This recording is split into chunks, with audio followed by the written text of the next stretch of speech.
In this episode, Zooey and I join forces and head to Langzhong in southwest China. Our mission? To crack the mysteries of the ancient art of Fengshui.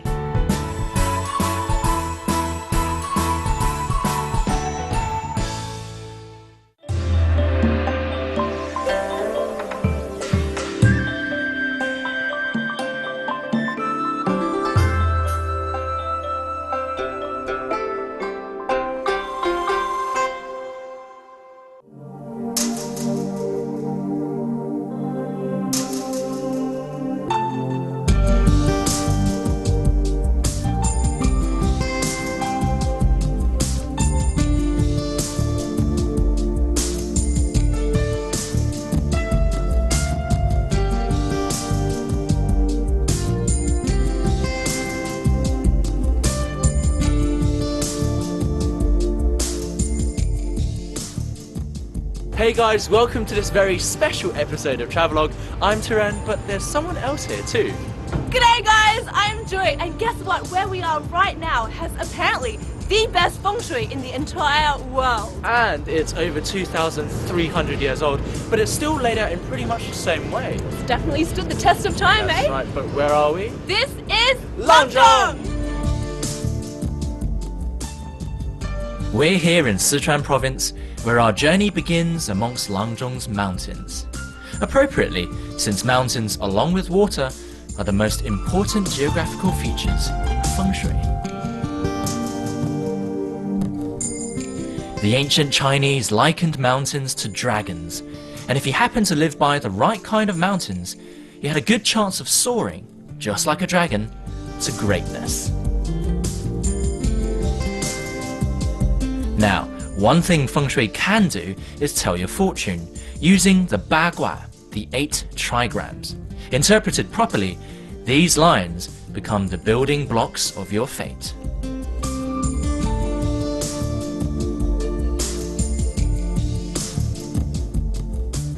This is a massive Lorpan compass. So yeah, this would be, yeah, you got to sit on this.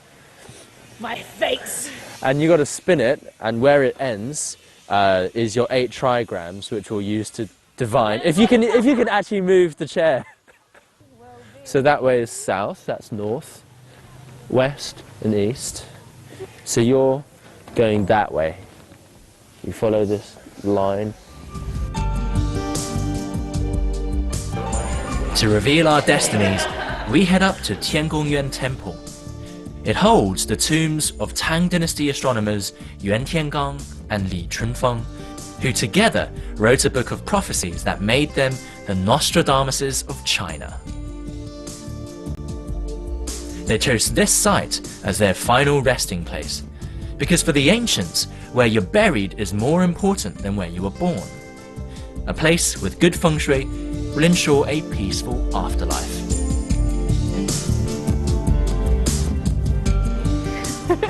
Today's destiny. Today's destiny we go. 你好，老师可以帮我叫什么？解卦。解卦。他跟我们刚才在下边转了出这个。 Whatever this gentleman tells me, it's only my fate for today, so it can't be too worrying, right? Oh, so I need to rest more? Is that the general gist of it? If you meet an obstacle, you should stop. Well, I was hoping for $1 million, but I suppose it could be worse. But then again, could be better. Yeah, I'm guessing Zuri probably wants a second opinion. Luckily for her, one of the astronomers buried here, Yuan Tiangang, invented an alternative method of fortune telling called 成骨术. This calculates your fortune based on your birthday and the weight of and how much your bones weigh, which is a bit creepy if you think about it. But so how do they calculate the weight of my bones? So first, we got to go This there. method calculates your fortune based on the weight of your bones when you were born, which is why you'll need your birth date and time according to the Chinese lunar solar calendar. 是哪个年份呢？1989年，就是上面这个己巳啊，己巳，然后大概是几点钟出生的？早上4点多吧。哦，那就是寅时，就是这个，因为它3到5点，2个小时就为一个时辰，就是1两4，对吧？5减1到9，1两4，1两4的初2，初2我们再看一下情况。If density means destiny, this isn't looking good, is it? My bones seem to be a little light. I wonder if the fact that I've drunk milk practically every day since I was born has improved my fate. Anyway, with these numbers in mind, we go to another table, which is supposed to tell me what I can or can't look forward to for the rest of my life. Had a lot of calcium. 得日云开见日头，难得祖基加可力，中年伊时见人忧。它也是要到了中晚年的时候才会越来越好的一个意思。Shame. That's all right. I'm gonna wait. Be patient and wait. Coming up next, I explore the streets of Langzhong. And I do the residences to try and figure out what makes the feng shui in this town so good.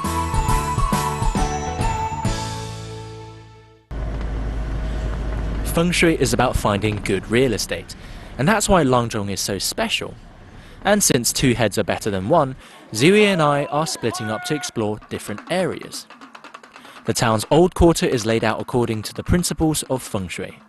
Each district is assigned a role depending on its location and its element. For example, south is associated with fire, which makes water important here. 那咱们现在大东街上。对，我们大概在这个位置。哦，以前是做生意的，像铁匠铺啊，哎，你看，比方说这些，都是我们这边的工匠锤啊给锤的。哦。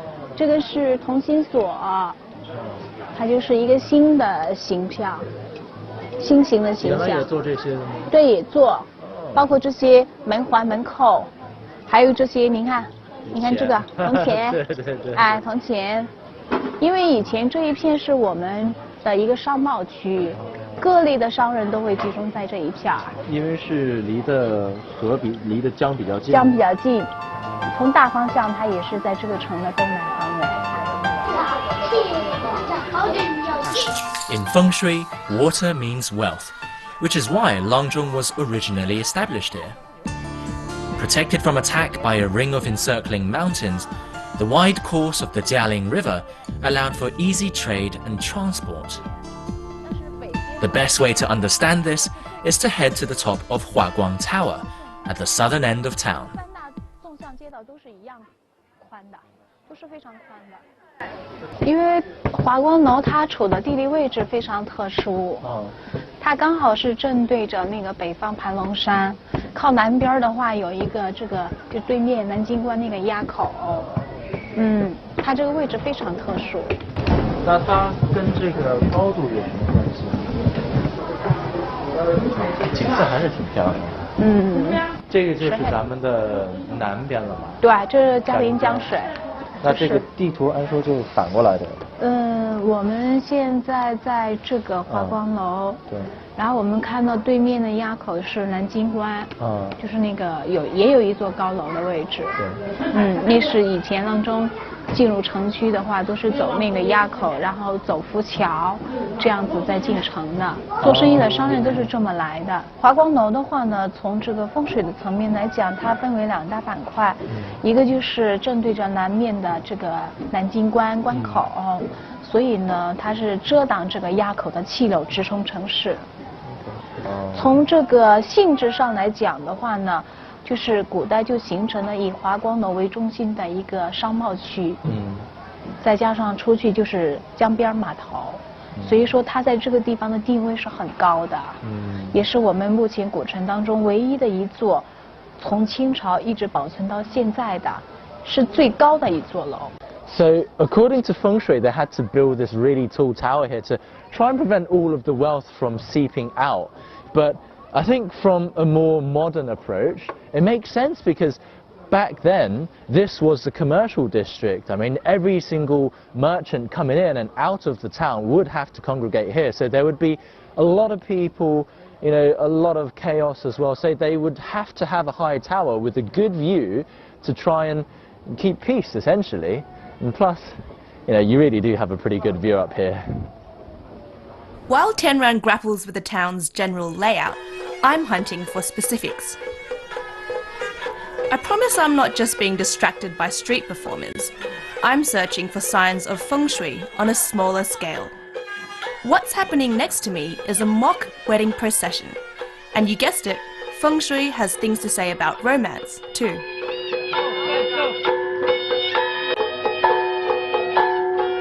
Langzhong is famous for being built on the principles of feng shui, and feng shui really penetrates through every aspect of this town.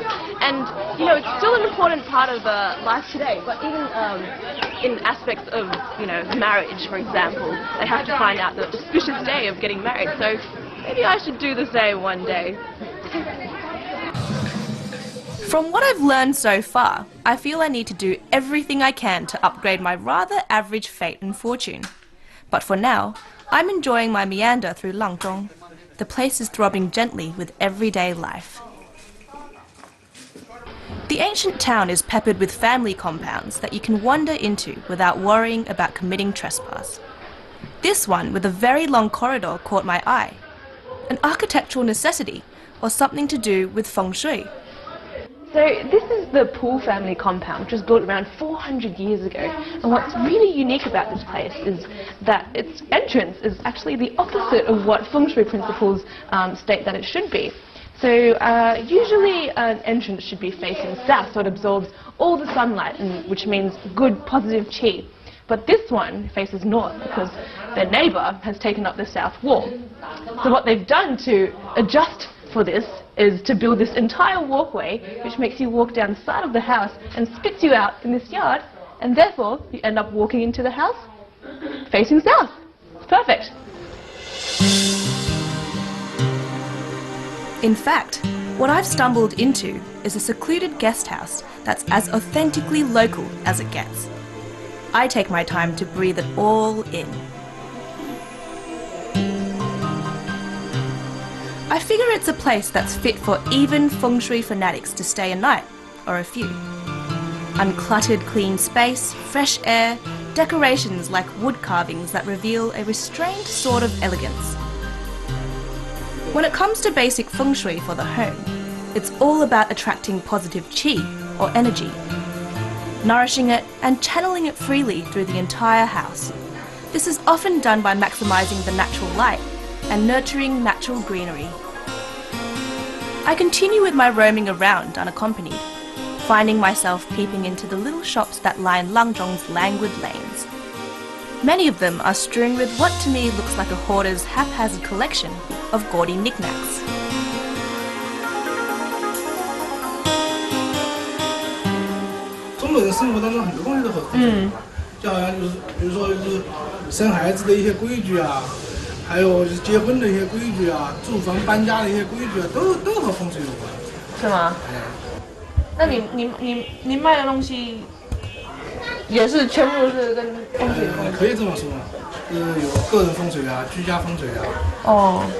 Even colours have to do with feng shui.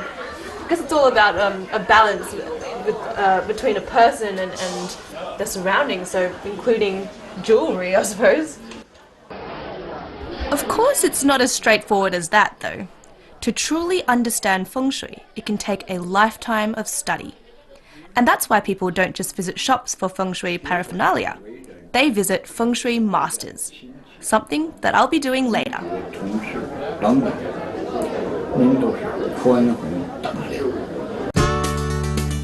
Meantime, my guide is keeping me from getting lost in Langzhong's maze of alleys.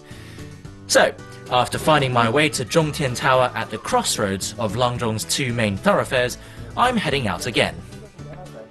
那么我们现在这个南门就在中天楼的东南角，就是为什么我们古人修建城池的时候，当时要把这个地方作为南门，它是有说法的。因为是其实错开了。为什么？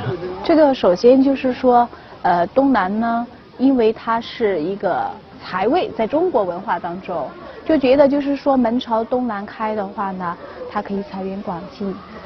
主要就是讲钱财财帛进的比较多，比较快。其实这个城墙应该是一直围绕着阆中。对。可是之后就原来那些城墙还没有挖出来呢吧？没有，就是，有一部分呢，它是隐居在那个民居里头。但是就是说，从以前古代的那个老的地图上看呢，我们这个城墙有意思，就是它的框边是直线条，但是在转角的地方呢，它就给圆了，就是有一个比较非常美的一个圆弧。就是古代。Looking at it from a cynical point of view, maybe the south gate was placed here so it wouldn't have the mountain on the south bank looming over it. While Tianran's still grappling with the town's general layout, I'm, well, still hunting for specifics.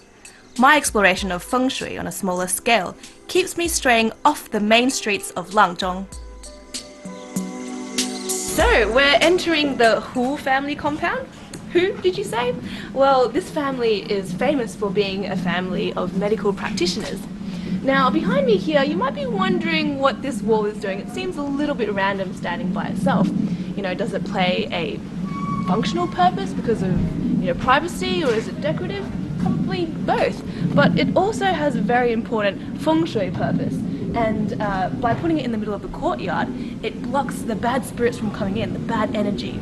So, I reckon it's probably worked, because after 300 years, this place still belongs to the Hu family and the descendants are still living here. The 8th, 9th and 10th generation since the Qing dynasty, in fact. While the Hu family compound is architecturally very typical of northern Sichuan style, the dwelling's composition pays special attention to feng shui and aesthetics. Inside, dusty galleries display a vast compendium of feng shui implements. Outside, imposing buildings surround a well-lit and spacious courtyard. There's a real peaceful ambience here in Langzhong, where there are feng shui rules and feng shui rules. Coming up next, it's all elements, dimensions and directions. With the help of our masters, we try to understand feng shui's tools of the trade.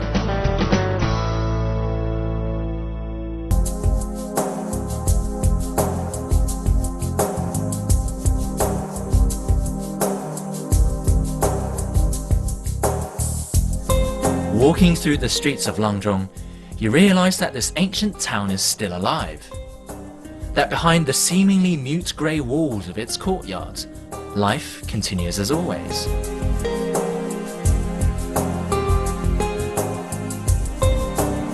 And the more you explore each nook and cranny, the more you uncover the history of Langzhong. Like its streets, whose names belie their past. Storing Vinegar Street, Rice Product Street, and even Steamed Buns Street. Each intricately woven into the feng shui of Langzhong's landscape.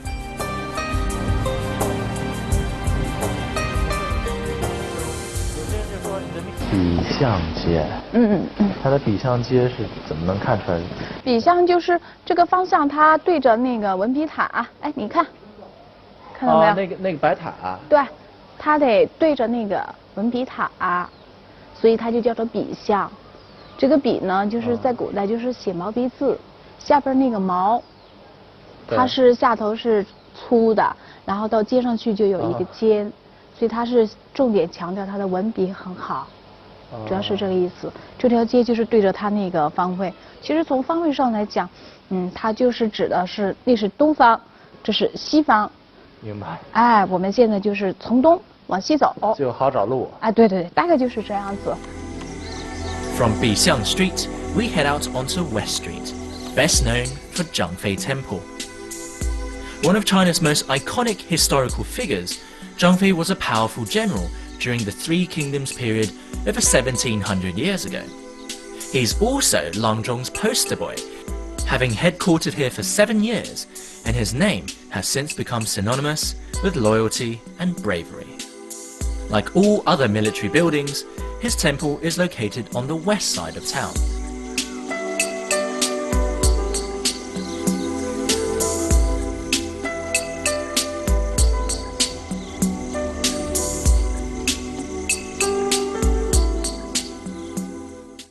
阶它是在中国这个五行文化当中啊，它是主金的。那么金的意思就是代表着消杀。那像我们那个张飞张三爷，他在以前他是一个将军，他是带兵打仗的，所以说呢，他是主武力这一块。那几千年以来，他一直都葬在这个城市的西边。就是因为金是，比如像铁这类的武器都是这样。对，金属之类的。Meanwhile, Zoe's also getting a primer from a local Fengshui master. 那风水你觉得不是一个迷信？风水第一不是迷信，风水绝对不是迷信，而且呢，它不是科学，它也不是哲学。风水是什么呢？风水是什么呢？风水是咱中华民族传统居住文化学。比如说咱人的一个居住，举例说一个鸟搭巢，它还要找一个避风向阳的地方。那你何况咱人的居住呢？你如果居住的环境好，心情舒畅，对待身体是不是有益于健康啊？你看它这个门前，它为什么要有绿色？它代表它有生命力，代表它有生命力。而且呢，你看它这个古老的建筑，它这个门槛，它都有固定的尺寸。这个应该是8寸。这个门的宽度，按现在的米尺来讲，应该是1.5米到1.58米。这是它的宽度。它里边这个不叫影壁，它这个叫造壁。为什么叫造壁呢？因为它是透空的。所以呢叫造壁。进入吧台的门，它为什么设在南方？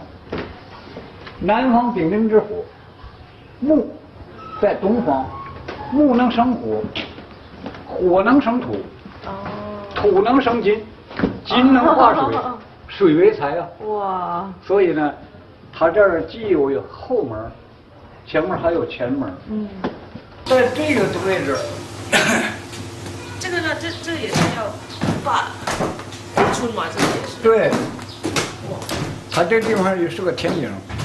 这个天井呢 I'm in Langzhong's famous Qing Dynasty Shui Matou Inn, boasting 2,800 square meters of well-applied laws of feng shui.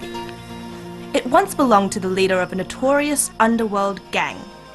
And everything, as this Tao Shifu is pointing out, everything in here is planned and has a purpose. 它的尺寸应该多高？这椅子都要量。当然了，你看两边这个椅子，它都有一个固定尺寸。不但你这个椅子它有固定尺寸，而且包括这个桌子，全有固定的尺寸。门有门的固定尺寸，床有床的固定尺寸。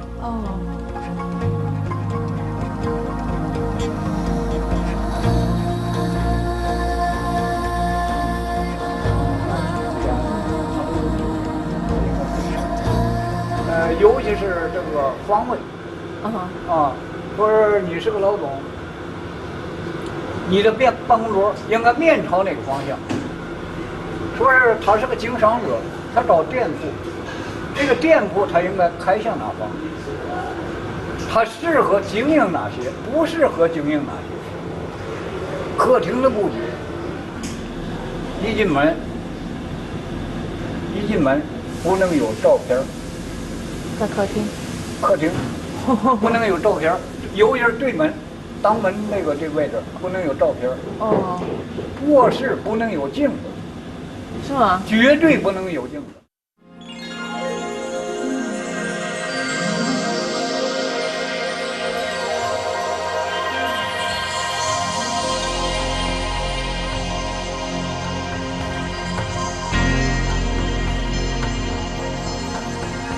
It's a lot to take in all at once.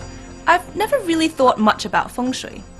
I definitely have mirrors in my bedroom, 2, in fact.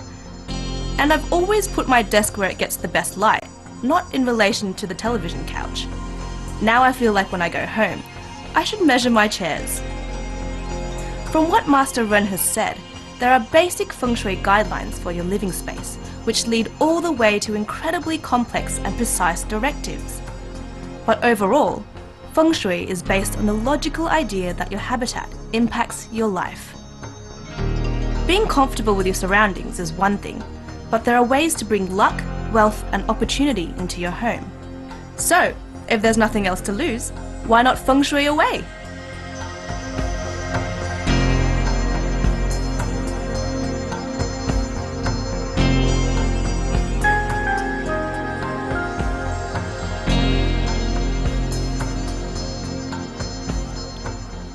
When night falls, we find ourselves back together again at the heart of Langzhong's nightlife district. So, Zui, what have you learnt about feng shui? Well, feng shui is like an onion, right? It's got layers. Wow, that's so deep, man. I can tell you've only got food on your mind. Can't get full on feng shui. Anyway, when the sun rises, we have one more stop to consolidate our newfound feng shui knowledge.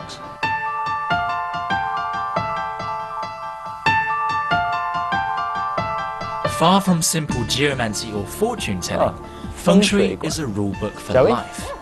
Think of it as a manual for living well, helping you to focus on your strengths and offset your weaknesses. Of course, there will always be naysayers. I myself take feng shui with a healthy pinch of salt. But something has undoubtedly gone right in Langzhong.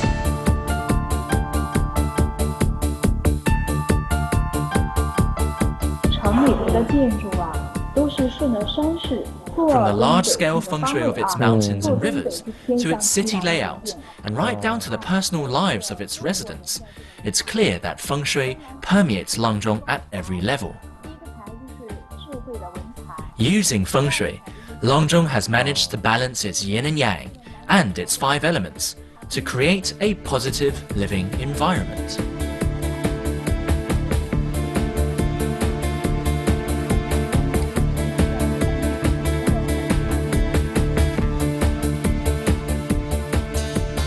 Perhaps that's the secret to why this ancient settlement in northeastern Sichuan is still thriving today, looking very much the same as it did 2,300 years ago. The sweeping lake panoramas, the swelling topography, the old labyrinthine town with its cobbled streets and spacious courtyards. We figured it out. The formula is all in the feng shui. Tune in next time for our second episode in Langzhong, where we're on the hunt for everything Zhangfei related, from street side snacks to silk and vinegar. See you then!